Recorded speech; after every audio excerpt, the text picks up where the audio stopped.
Noong taong 64 AD, isang napakalaking sunog ang tumupok sa halos kalahati ng lungsod ng Roma. Maraming mamamayan ang nawalan ng tahanan, ari-arian at pag-asa.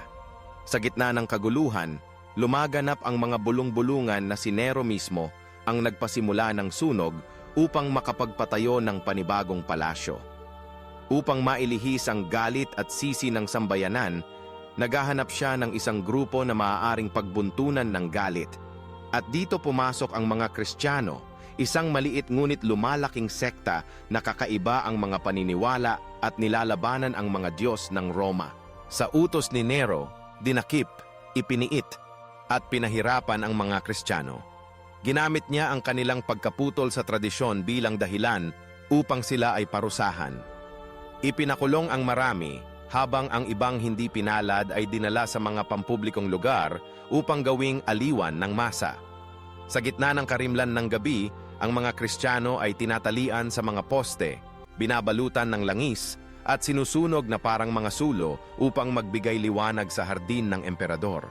Ang iba naman ay ipinapain sa mga mababangis na hayop sa harap ng nagbubunying madla sa mga arena ng Roma.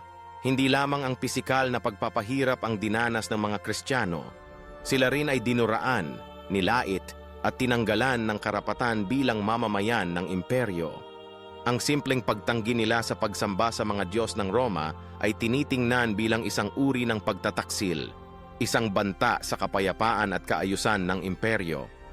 Ang kanilang pananampalataya sa isang iisang Diyos na hindi nakikita at hindi tinatanggap ng nakararami ay naging dahilan ng kanilang pagdurusa. Sa kabila ng matinding pag-uusig, ang mga Kristiyano ay nanatiling matatag sa kanilang paniniwala.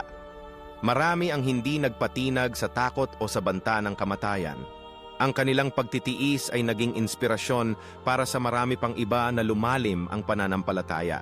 Isinusulat at ipinamamahagi ang mga liham ng pag-asa, pag-ibig at katatagan ng loob.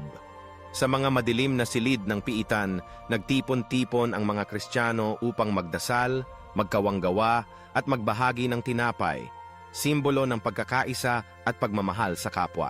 Ang dugo ng mga martir ay naging binhi ng pananampalataya, nagbunga ng panibagong sigla at paglawak ng Kristyanismo sa buong imperyo.